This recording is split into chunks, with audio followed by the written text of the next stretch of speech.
Salam sejahtera Malaysia, terima kasih kerana menonton video-video dalam channel ini. Sebelum kita mula, jangan lupa untuk tekan tombol subscribe, share, like dan komen. Let's go! Salam sejahtera dan selamat malam kepada seluruh rakyat Malaysia dan pendengar.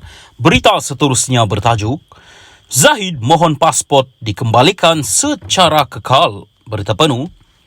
Timbalan Perdana Menteri Datuk Seri Dr. Ahmad Zahid Hamidi memfailkan semakan di Mahkamah Rayuan terhadap keputusan Mahkamah Tinggi yang menolak permohonannya untuk mendapatkan pasport antarabangsa secara kekal bagi membolehkannya menjalankan tugas rasmi. Pada 3 Februari lalu, Hakim Mahkamah Tinggi Datuk Colin Lawrence Square hanya membenarkan pelepasan sementara dokumen itu untuk Ahmad Zahid, memohon pasport diplomatik dan seterusnya menyerahkan semula kedua-dua pasport itu kepada mahkamah setelah segala urusan permohonan diplomatik selesai.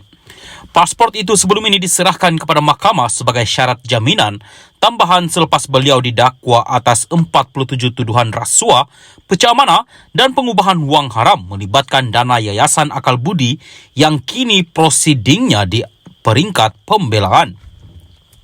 Peguam Aiman Abdul Rahman mewakili Ahmad Zahid ketika dihubungi mengesahkan mengenai permohonan itu dan memaklumkan semasa pengurusan kes hari ini secara dalam talian di hadapan Timbalan Pendaftar Mahkamah Rayuan Muhammad Kahiri Harun.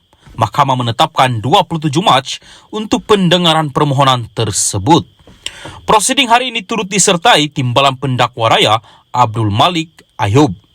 Berdasarkan notis usul yang difailkan pada 13 Februari, Ahmad Zahid memohon pelepasan pasport dipertimbangkan dan diputuskan oleh Mahkamah Rayuan supaya pasport tersebut dapat dilepaskan secara penuh dan kekal dengan apa-apa syarat sewajarnya yang dikenakan oleh mahkamah itu.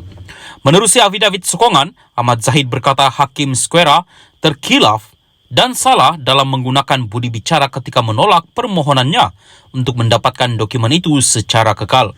Ahli Parlimen Bagan Datuk itu berkata, keputusan itu bakal memperjudiskan hak dan tanggung jawabnya sebagai individu yang berada dalam barisan kepimpinan negara kerana perlu memohon secara rasmi di mahkamah setiap kali perlu keluar negara atas urusan kerja. Sebagai seorang individu yang menjawat antara jawatan tertinggi dalam negara, ia dilihat tidak praktikal dan rumit untuk saya memohon ke mahkamah setiap kali ingin melakukan tugasan ke luar negara. Oleh itu, wajar bagi Mahkamah Rayuan mempertimbangkan bahawa kelulusan permohonan itu bakal memberi kebaikan dan kelangsungan terhadap pentadbiran negara yang menjadi tanggungjawab setiap individu rakyat Malaysia, katanya. Ahmad Zahid menyatakan bahawa permohonan itu sama sekali tidak bersifat malah, fed, niat jahat atau prejudis terhadap mana-mana pihak kerana beliau mengaku janji untuk tetap memberi kerjasama penuh dalam menyelesaikan kes rasuah sehingga ke peringkat akhir pembelaan. Salam sejahtera dan salam perpaduan. Berita seterusnya dipetik dari Malaysia Kini bertajuk Muhyiddin tak endahkan titah Agong, kata Lim. Berita penuh. Bekas Perdana Menteri Muhyiddin Yassin dituduh tidak mengendahkan hasrat yang di-Pertuan Agong yang berharap tidak akan ada lagi kemelut politik semasa pemerintahannya. Melabel Muhyiddin sebagai kuasa sebenar di sebalik Ketua Pembangkang, Lim Kit Siang berkata Presiden Bersatu itu telah mengisytiharkan perang di Dewan Rakyat semalam. Menurut veteran DAP itu, ucapan Muhyiddin dengan jelas menyatakan bahawa Perikatan Nasional PN mahu 6 pilihan raya negeri akan datang dijadikan sebagai pilihan raya umum mini. Lim mendakwa bahawa jika gabungan pimpinan Muhyiddin memperoleh kemenangan besar, ia akan digunakan menjadi asas kepada satu lagi konspirasi politik seperti langkah Sheraton untuk menumbangkan Perdana Menteri Anwar Ibrahim. Muhyiddin mahu Yang di-Pertuan Agong ke-16 untuk terpaksa bekerja dengan 5 orang Perdana Menteri dalam tempoh 5 tahun penggal pemerintahan baginda dari tahun 2019 hingga 2024. Tetapi keputusannya terletak dalam tangan para pengundi di 6 buah negeri dalam pilihan raya negeri mereka yang bakal berlangsung pada bulan Jun atau Julai, bukannya di tangan Muhyiddin, katanya dalam satu kenyataan hari ini. Lim mengulas amaran Muhyiddin kepada Anwar supaya tidak menganggap dirinya akan kekal memegang jawatan selama-lamanya. Bekas Perdana Menteri itu mendakwa kerajaan hari ini melakukan aktiviti witch hunt terhadap pentadbiran PN yang bangkit dan jatuh akibat rampasan kuasa politik. Lim mendakwa Muhyiddin tidak akan menjadikan Tita Al-Sultan Abdullah Sultan Ahmad ketika merasmikan istiadat pembukaan masyarakat pertama penggal kedua Parlimen ke-15 sebagai panduan.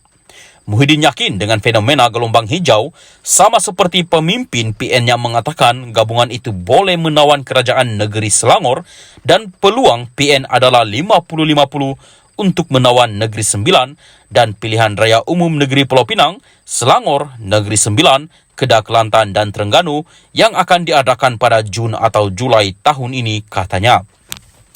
Pada Isnin lalu, Al-Sultan Abdullah memberitahu Parlimen bahawa baginda berharap tidak ada lagi Perdana Menteri lain akan mengambil sumpah jawatan di hadapannya sebelum pemerintahannya selama 5 tahun berakhir tahun depan. Tita Baginda, dirinya menjadi satu-satunya yang di Pertuan Agong yang diberi keafiatan untuk memerintah negara dengan 4 orang Perdana Menteri dan mengimbas kembali bagaimana peletakan jawatan Dr. Mahathir Mohamad pada 2020 memaksa baginda campur tangan dalam politik negara.